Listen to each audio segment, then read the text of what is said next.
Spoštovani gospod predsednik vlade, gospod Janez Janša, gospod župan, gospod.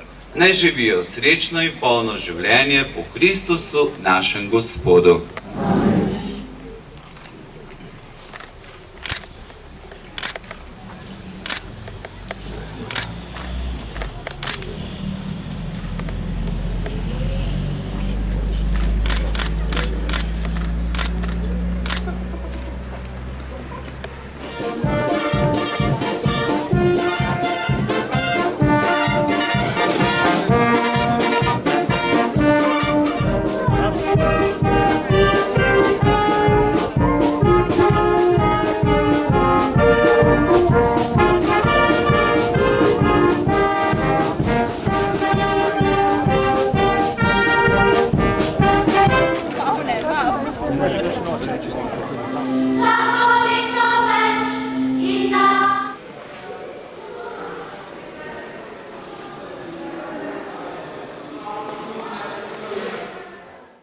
Najlepše zelene pokrajine.